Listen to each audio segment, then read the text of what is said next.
quand on les a vus arriver, enfin quand on a su, on s'est sauvés, nous, bien sûr. On s'est sauvés, on a marché, et la nuit, on s'est abrité dans les bois, et on restait debout, les uns, chacun passait devant pour se réchauffer, comme ça, pour passer la nuit. Et le lendemain, quelqu'un est venu nous dire, ils s'en vont, vous pouvez rentrer chez vous. Alors donc on est redescendu, et à un moment donné, on les a vus remonter au contraire. Les gens, ceux qui étaient venus nous prévenir avaient cru effectivement, comme ils étaient remontés dans les camions, qu'ils partaient, mais en fait ils remontaient plus haut. Et ils cherchaient des gens, les maquisards. Ils sont tombés en plus sur des juifs, bon, et bien sûr que voilà, on a été pris comme ça. Voilà. Et après, alors, on nous a emmenés tout de suite, enfin, on a passé la nuit dans ce bistrot, parce qu'ils avaient monté leur état-major là, et ils ont amené tous les gens, tous les hommes là, ils les ont fusillés sur place, là, alors aussi ça, c'était un truc inimaginable, hein. Ils les avaient mis à la queue leu-leu, et ils les abattaient à mesure que... C'était une horreur, franchement une horreur. Donc c'est... Comment je veux dire qu'on a commencé à apprendre la barbarie, à être face à une barbarie absolument féroce, quelque chose d'affreux.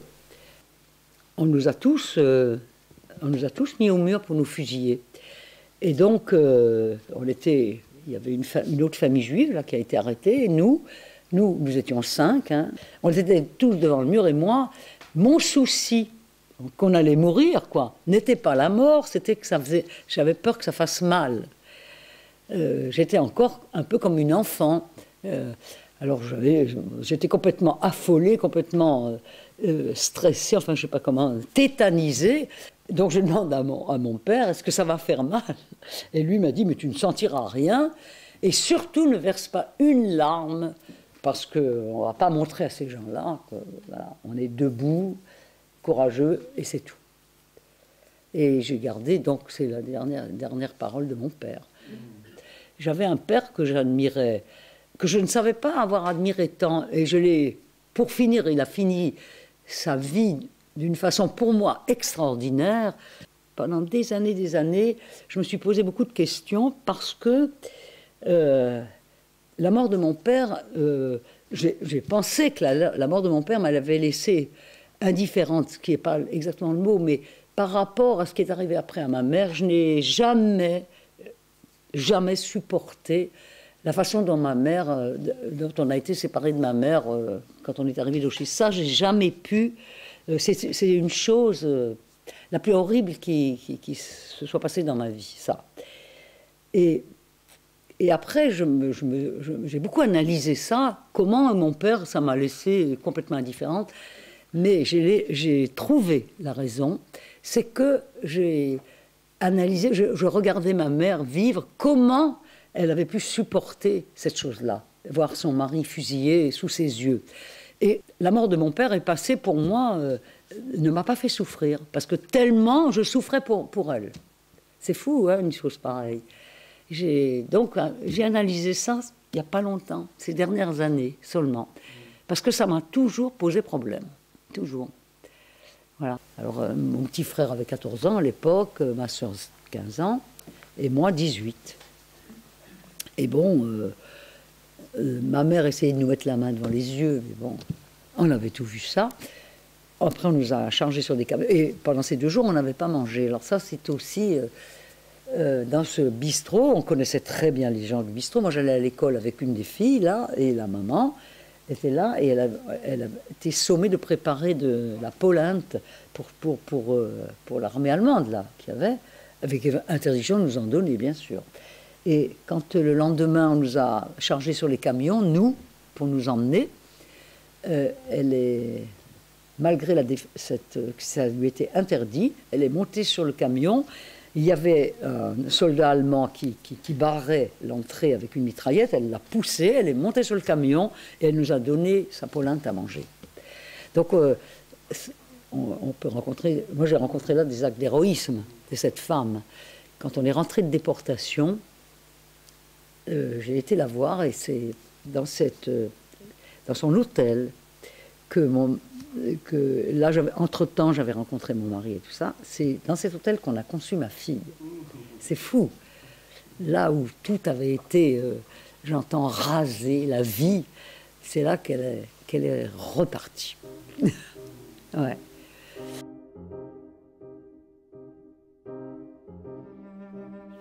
On nous a emmenés là. La première nuit, on nous a fait coucher dans un commissariat de police à Chambéry. Après, on nous a emmenés à Drancy, qui était un camp aussi, mais enfin, bon, un camp. Mais j'ai pas de souvenir de ce Drancy, pour ainsi dire. On a dû rester peut-être une huitaine de jours, 10 jours, je sais pas. J'ai des souvenirs, bien sûr, mais pas marquants. Pas marquant d'avoir faim ou pas, j'en sais rien. Alors, le seul souvenir que j'ai, et qui m'a aussi énormément marqué, c'est que la veille du départ, on nous a appelés pour dire qu'on était sur la liste des partants du lendemain, et on nous a distribué à chacun un petit colis de victuailles, parce que le voyage serait long, il a duré 3 jours d'ailleurs. Et je me suis dit immédiatement, ben, ces gens ne sont pas des barbares, vu qu'on nous distribue de quoi manger pour partir. J'en ai déduit ça. Donc je suis partie en étant loin du compte, très loin du compte. Donc je veux dire par là que j'en ai été d'autant plus épouvantée, et puis enfin je veux dire, c'est même pas le mot, j'en sais rien, mais c'est même pas étonné, c'est pas ça. Il n'y a pas de mot pour dire dans quoi on est tombé, dans l'enfer auquel on ne s'attendait pas du tout. Enfin moi, jamais je me suis attendu à une chose pareille, jamais. Et on a fait pourtant 3 jours de voyage dans des conditions épouvantables. Une tinette au milieu, une tinette c'est un seau pour faire ses besoins, au milieu du wagon qui dure 3 jours, entassé, je ne sais pas combien on était, je suis incapable de le dire, incapable, je n'ai aucune idée. Et donc, évidemment, ils avaient dit que chacun emporte une valise avec des effets, comme si on en avait besoin. Effectivement, au moment d'arriver, ça c'est une chose aussi qui est imprimée, qui ne partira jamais. Ma mère veut prendre sa valise, évidemment, elle se reçoit un coup de fouet épouvantable, parce évidemment, il n'était pas question de prendre des bagages là où on allait. Et puis, cette descente du train avec des spots de partout, des chiens qui retenaient, qui étaient enragés, mais vraiment enragés, qui faisaient peur, des hurlements en allemand, on ne savait pas ce qui se passait, parce qu'on allait pas assez vite. Et ma mère qui nous tenait, on la frappe avec des fouets, elle nous est arrachée, enfin c'est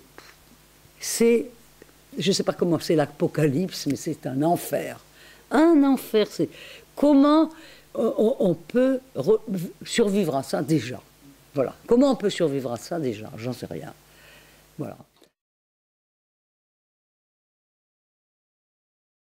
C'est une question des soldats qui eux-mêmes ont des enfants, des femmes, des sentiments, des émotions, et qui sont là et qui se conduisent envers d'autres humains, pareil qu'eux, comme on ne se conduit pas avec des animaux. Nous, qu'on n'oserait pas.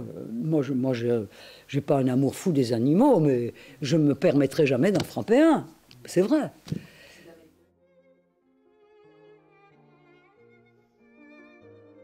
Ouais, c'était la nuit, et donc on l'a appris tout de suite, mais je ne l'ai pas cru, je l'ai cru qu'au retour, que c'était vrai. Que tous ceux qui ne rentraient pas dans le camp, ils étaient gazés et brûlés automatiquement. Alors donc notre mère s'est obligée. Mon frère, on n'a jamais su, puisque lui, il n'était pas... Est-ce qu'il est rentré dans le camp des hommes? Est-ce qu'il est au contraire mort tout de suite? On n'a jamais rien su. Qu'est-ce qu'on pouvait savoir? Donc ma sœur et moi, on était donc ensemble. Donc après, on nous emmène tout de suite dans une salle de douche, où on nous rase, alors d'abord on est complètement à poil, on nous rase complètement de partout. Et donc, moi, j'étais à côté de ma sœur et je ne la reconnaissais pas. Je ne la reconnaissais pas. Parce d'être rasée comme ça, je la cherchais partout, c'était... Et après, on nous emmène dans des blocs, là où on couchait, à 7 par chalit, et 3 superposés, 21 on était. Ouais. Et là, on est resté 3 mois, pendant 3 mois. Ouais. Et avec de temps en temps des actes de barbarie absolument épouvantables. Tout d'un coup, il rentrait un SS le matin, il voulait 3 prisonnières, ou 1 ou 2, qui ne se présentaient pas. Alors c'est la capo qui venait nous chercher. Ça m'est arrivé une fois, à moi, qu'on est venu me chercher. Alors le monsieur, là, l'Allemand, sur sa moto, me poursuivait. Moi, j'étais pieds nus, m'avait fait lever le peu que j'avais. Et je devais courir, et lui, il me poursuivait en moto. Dès qu'il arrivait sur moi, il arrêtait. Et puis après, il continuait. Et voilà. Voilà. C'était tout. Ça.